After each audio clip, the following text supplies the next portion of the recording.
कहानी की शुरुआत 1830 के दशक से होती है। एक गांव में अजीब घटनाएं हो रही होती हैं। एक एलियन जो एक लड़की के शरीर को होस्ट बना चुका है, अब उसके शरीर से बाहर आकर गांव वालों को बेरहमी से मार रहा होता है। पूरा गांव तबाह हो जाता है। कुछ योद्धा आते हैं और इस दानवी एलियन को रोकने की कोशिश करते हैं, लेकिन वह एक एक करके सबको मार डालता है। इसी दौरान आसमान फटता है और एक उन्नत तकनीक वाली उड़ती हुई गाड़ी प्रकट होती है। उसमें से 2 ह्यूमनॉइड रोबोट बाहर आते हैं, जिनका मकसद ऐसे एलियंस को पकड़ना है जो इंसानों के शरीर को होस्ट बनाकर दुनिया को तबाह कर सकते हैं। ये दोनों रोबोट उस खतरनाक एलियन को पकड़ने लगते हैं। एलियन फिर से लड़की के शरीर में घुस जाता है और उनमें से एक रोबोट किम वू बिन पर हमला करता है, मगर किम उसे काबू में ले लेता है। लड़की नीचे गिरने लगती है, लेकिन किम उसे बचा लेता है। उसकी हालत बेहद गंभीर होती है। मरने से पहले वो लड़की किम से अपने बच्चे को बचाने की विनती करती है। तभी दूसरा रोबोट थंडर जाकर उस बच्ची को देखता है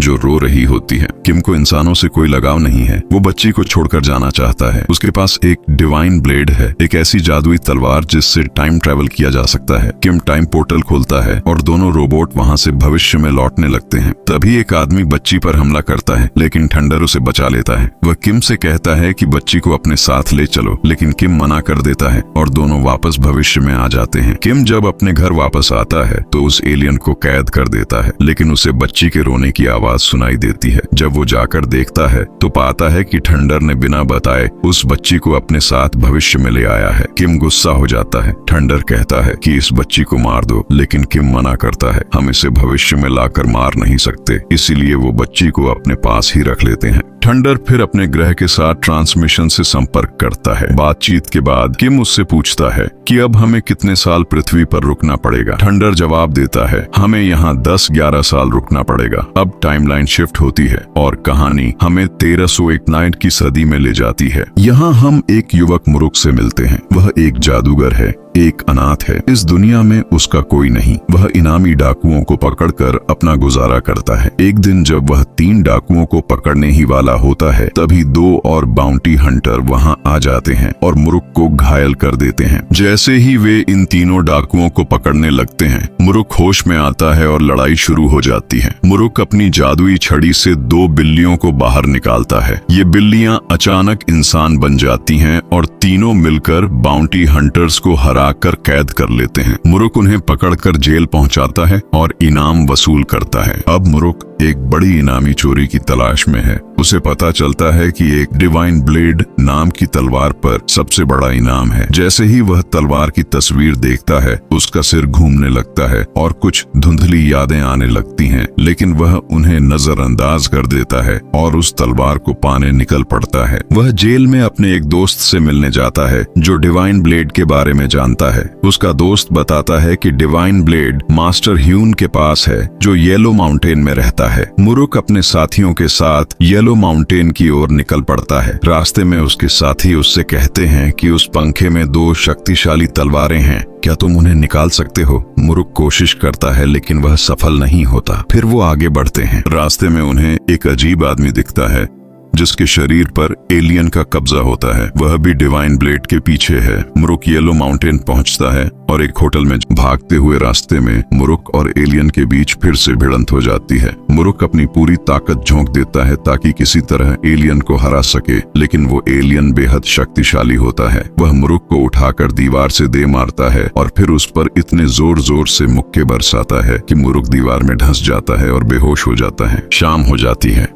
मुरुक के साथी वहां पहुंचते हैं और उसे होश में लाने की कोशिश करते हैं। जब मुरुक होश में आता है, तभी उनकी नजर एक अजीब सी उड़न तश्तरी स्पेसशिप पर पड़ती है। वे सब हैरान रह जाते हैं, क्योंकि उन्होंने अपनी पूरी जिंदगी में ऐसी कोई चीज पहले कभी नहीं देखी थी। उसी समय उन्हें उस स्पेसशिप के पास एक लड़की खड़ी दिखाई देती है। दूसरी तरफ वो लड़की जिसे किम और थंडर अपने साथ भविष्य से लेकर आए थे, अब वह बड़ी हो चुकी है और एक स्कूल में पढ़ाई कर रही है। उसका नाम है ईयन स्कूल के प्रिंसिपल किम को बुलाते हैं और बताते हैं कि ईयन का कहना है कि जब वह छोटी थी तब आप उसे कहीं और से अगवा करके यहाँ लाए थे। ईयन सबके सामने कहती है कि किम असल में एक रोबोट है और उसके साथ एक कार भी है जो बोल सकती है, बात कर सकती है और उसके पापा की शक्ल भी ले सकती है। ईयन की टीचर किम से कहती है कि वो अपनी बेटी को इस तरह की बातें फैलाने से रोके। किम बात मान लेता है और वहाँ से चला जाता है। रास्ते में उसे ईयन की फ्रेंड की माँ मिलती है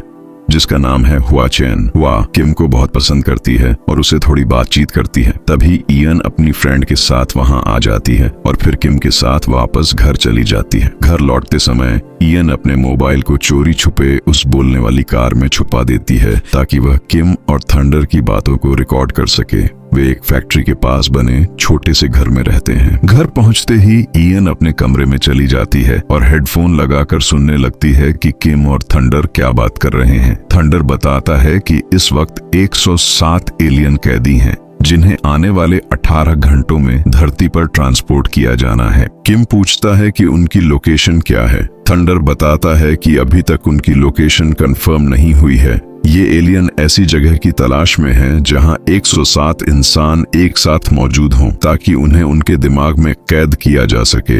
ईयन ये सारी बातें छुप कर सुन लेती है। रात हो जाती है। ईयन थंडर से बात करने की कोशिश करती है लेकिन वो कोई जवाब नहीं देता। फिर ईयन कार में जाकर अपना मोबाइल निकालने लगती है। तभी प्रिजन का दरवाजा अपने आप खुल जाता है। थंडर तुरंत एक्टिव हो जाता है, दरवाजा बंद करता है और उसके सामने आ खड़ा होता है। ईयन घबरा जाती है और पूछती है कि तुम कौन हो और कहां से आए हो। थंडर बताता है कि वो एक प्रोग्राम है जो किसी भी इंसानी रूप में बदल सकता है। तभी वो किम की शक्ल में बदल जाता है और होलोग्राम के जरिए ईयन को दिखाता है कि वह धरती से बहुत दूर किसी दूसरे ग्रह से आया है। ईयन मीठी मीठी बातें करके उससे एलियंस के प्लान की जानकारी उगलवा लेती है। थंडर उसे बताता है कि वो जहाज स्पेसशिप जीसान हॉस्पिटल में उतरने वाला है, लेकिन इसी बीच किम को ये बात पता चल जाती है और वो नीचे आ जाता है। थंडर ईयन से कहता है कि अब उसे घर जाना चाहिए। ईयन थंडर से पूछती है कि वह कहां से आई है। थंडर बताता है कि उसे 1938 की टाइमलाइन से लाया गया था क्योंकि उसकी मां मर चुकी थी और उसने चाहा था कि ईयन सुरक्षित रहे।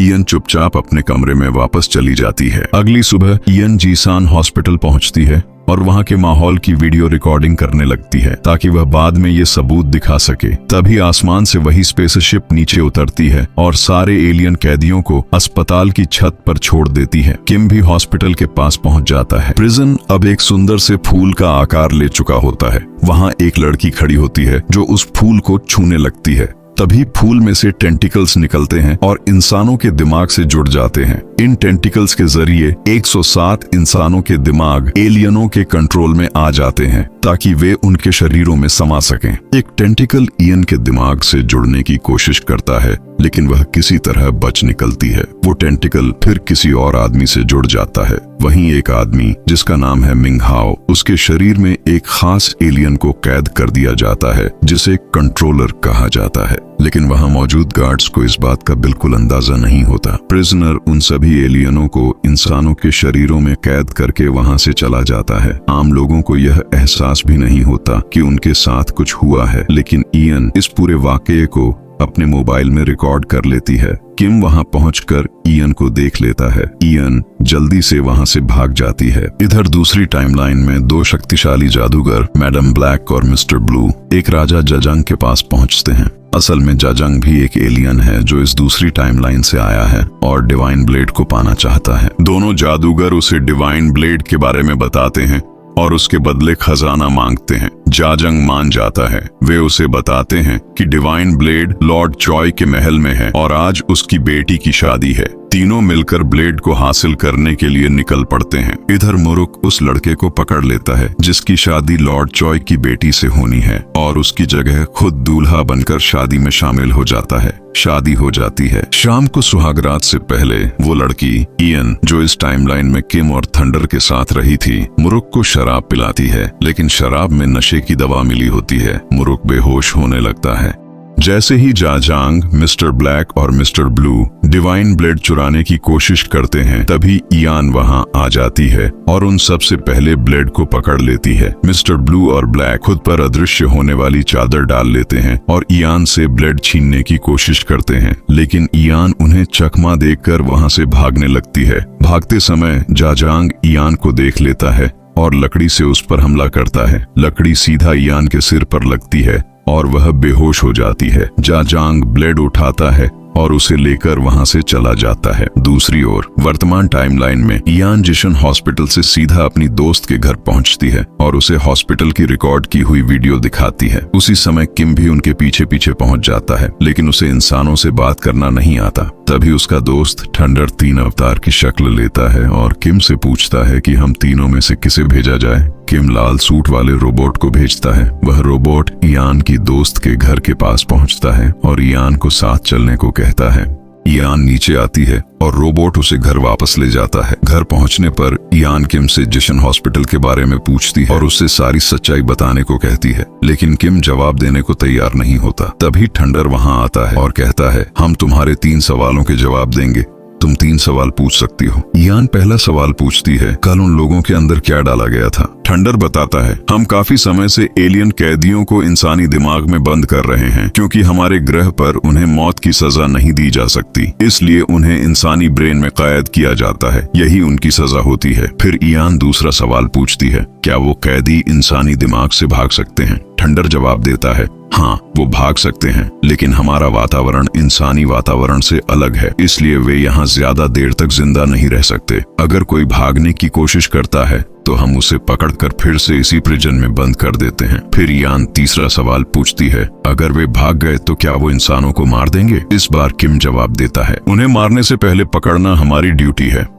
तीनों जवाब देने के बाद वे वहां से चले जाते हैं। शाम होती है और आसमान में एक एलियन स्पेसशिप धरती की ओर बढ़ रही होती है ताकि कंट्रोलर को आजाद किया जा सके। अगली सुबह थंडर किम को अलर्ट करता है कि एक स्पेसशिप तेजी से जमीन की ओर आ रहा है। वे वजह जांचते हैं तो पता चलता है कि एक आदमी जिसका नाम मुंडो सियोनक है, उसके अंदर का एलियन खुद को आजाद करने की कोशिश कर रहा है। किम उस कैदी को पकड़ने के लिए निकलता है। उधर स्पेसशिप जमीन पर उतर जाता है। मून जैसे ही घर से बाहर आता है, वह देखता है कि एक एलियन उसकी तरफ आ रहा है। वह भागता है और लिफ्ट में घुसने की कोशिश करता है। एलियन लिफ्ट का दरवाजा तोड़कर अंदर आ जाता है। किम वहां पहुंचता है और उछलकर सीधा लिफ्ट के अंदर कूदता है। दोनों के बीच जबरदस्त लड़ाई होती है। किम एलियन पर भारी पड़ता है, लेकिन तभी एलियन अपनी आंखों से लेजर बीम चलाता है। किम बचता है, लेकिन एलियन उसे लिफ्ट से धक्का देकर नीचे फेंक देता है और खुद भी नीचे कूदता है। नीचे एलियन मून को पकड़कर उससे डिवाइन ब्लेड छीन लेता है। एलियन फिर से किम पर हमला करता है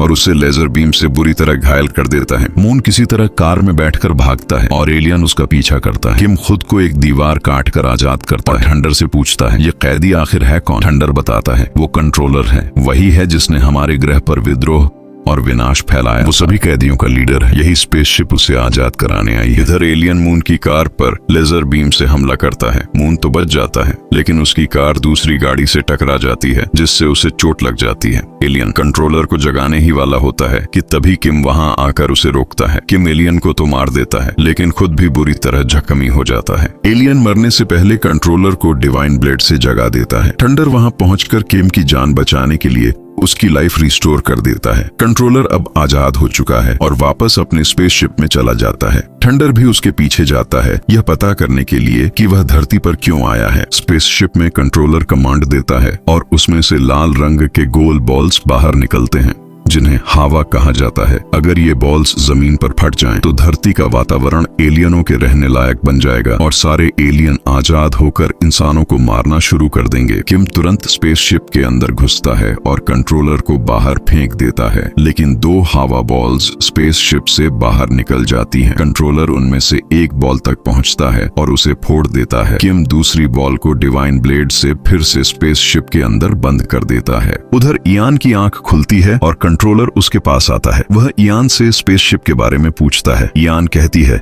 मुझे कुछ नहीं पता, और फिर पूछती है, तुम मुझे कैसे जानते हो? कंट्रोलर जवाब देता है, 10 साल पहले तुम और मैं इसी टाइमलाइन में आए थे। अब उस स्पेसशिप के बिना हम वापस नहीं जा सकते।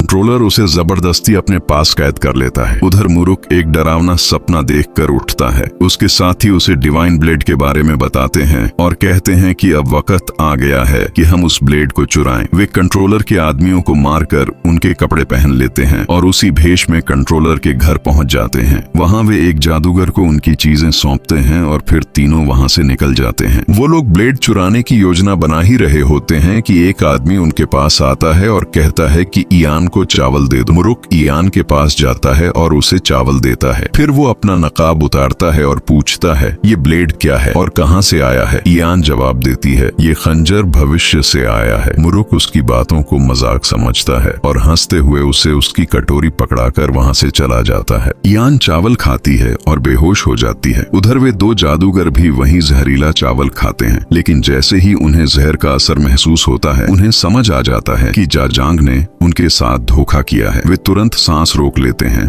ताकि जहर का असर कम हो जाए। उसी वक्त मुरुक वहां पहुंचता है और चोरी छिपे खंजर चुराने की कोशिश करता है, लेकिन जादूगरों की नजर उस पर पड़ जाती है। वे उससे जहर का एंटीडोट मांगते हैं, वही जो पहले नीचे गिर गया था, लेकिन मुरुक को समझ नहीं आता। तभी वहां जाजांग और उसके साथी पहुंच जाते हैं। वे मुरुक को देखते ही उस पर हमला कर देते हैं। मुरुक उन सबसे जबरदस्त लड़ाई करता है और सभी को हरा देता है। तभी मिस्टर ब्लू उसे फिर से जहर और एंटीडोट के बारे में बताता है। मुरुक को तभी इयान की याद आती है और वो जल्दी से एंटीडोट लेकर वहां से भागने लगता है, लेकिन जाजांग उस पर हमला करता है और उसे घायल कर देता है। तभी मुरुक के साथी वहां पहुंचते हैं और उसे अपने साथ लेकर चले जाते हैं। दूसरी तरफ जादूगर भी किसी तरह से एंटीडोट खा लेते हैं और ठीक हो जाते हैं। रास्ते में भागते हुए मुरुक को याद आता है कि इयान मरने वाली है। वह फिर से उसी जगह वापस जाता है और इयान को एंटीडोट देता है। इयान की जान बच जाती है, लेकिन तभी जाजांग वहां आता है और अपने टेंटैकल से मुरुक पर हमला कर देता है। वह उसे मार डालता है और उसके पास से खंजर छीन लेता है। इसके बाद जाजांग के आदमी मुरुक और इयान दोनों को ताबूतों में बंद करके पानी में फेंक देते हैं। उधर दूसरी तरफ थंडर के पास अभी भी डिवाइन ब्लेड है। इयान किसी तरह वहां पहुंचती है और थंडर से उस खंजर के बारे में पूछती है। थंडर उसे बताता है, यह खंजर एलियन कैदियों को आजाद कर सकता है और ये हमें किसी भी टाइमलाइन में ले जा सकता है। इस बीच हवा नाम की बॉल फूट जाती है और वातावरण के बदलने की वजह से कई एलियन कैदी आजाद हो जाते हैं। अब वो एलियन एक गाड़ी में बैठकर किम और थंडर की ओर बढ़ते हैं। थंडर तुरंत इयान को लेकर वहां से निकलता है, लेकिन इयान कहती है, हम तुम्हें अकेला नहीं छोड़ सकते, हमें वापस जाना होगा। थंडर मान जाता है। उधर कंट्रोलर अपने साथियों के साथ स्पेसशिप के अंदर जाता है। वह किम को मारता है और उससे खंजर छीन लेता है। फिर हवा बॉल्स को स्पेसशिप से बाहर निकालने लगता है। किम लड़खड़ाते हुए कंट्रोलर को स्पेसशिप से बाहर फेंक देता है। थंडर खंजर पकड़ लेता है। तभी एक एलियन बाहर आता है और थंडर पर हमला कर देता है। थंडर किसी तरह बच तो जाता है, लेकिन खंजर उसके हाथ से गिर जाता है। इयान किम के साथ भागती है। तभी उसे खंजर दिखाई देता है। वह झट से खंजर उठाती है और एलियन को देखकर वहां से भागती है। कंट्रोलर अपने टेंटैकल्स से उस पर हमला करता है, लेकिन थंडर वक्त पर आकर उसकी जान बचा लेता है। अब वे सभी गाड़ी में बैठकर वहां से भागते हैं, लेकिन एलियन उनके पीछे लगा होता है। तभी किम खंजर की मदद से एक टाइमलाइन खोलता है और सभी को लेकर वहां से दूसरी टाइमलाइन में चला जाता है। वो सभी नई टाइमलाइन में पहुंच तो जाते हैं, लेकिन मुश्किल से बचते हैं। कंट्रोलर भी पीछा करते हुए वहां पहुंच जाता है। किम उस पर हमला करता है और थंडर को वापस भविष्य में लौटने को कहता है, लेकिन कंट्रोलर किम को बुरी तरह घायल कर देता है। किम किसी तरह बच जाता है।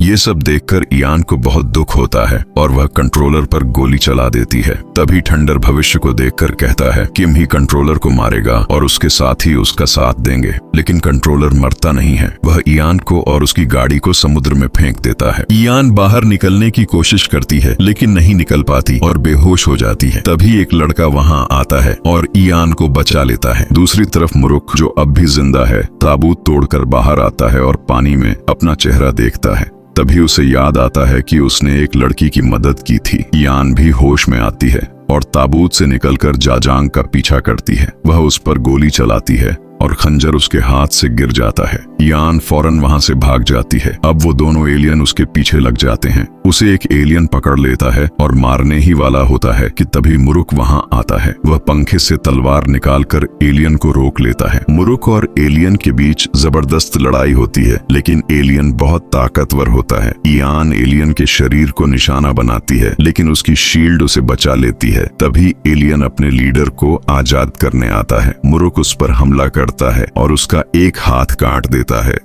तभी कंट्रोलर भी आजाद हो जाता है और उस आदमी के शरीर से बाहर आ जाता है। वह खंजर लेने के लिए यान के पीछे दौड़ता है। उसी वक्त वह एलियन जो अभी अभी शरीर से निकला है, 5 मिनट पूरे होने के बाद रेत में बदल जाता है और मर जाता है। मरने से पहले वह मुरुक से कहता है, तुम्हारे अंदर कुछ और भी है। तभी मुरुक का सिर घूमता है और उसे याद आता है कि जब वह छोटा था तब कंट्रोलर उसकी बॉडी पर कब्जा करने आया था। वह वहीं बेहोश होकर गिर पड़ता है और यहीं पर इस कहानी का पार्ट 1 खत्म होता है। अगर आपको वीडियो पसंद आई हो तो उसे लाइक करें और ऐसी और कहानियां देखने के लिए चैनल को सब्सक्राइब करना ना भूलें। मिलते हैं अगली वीडियो में।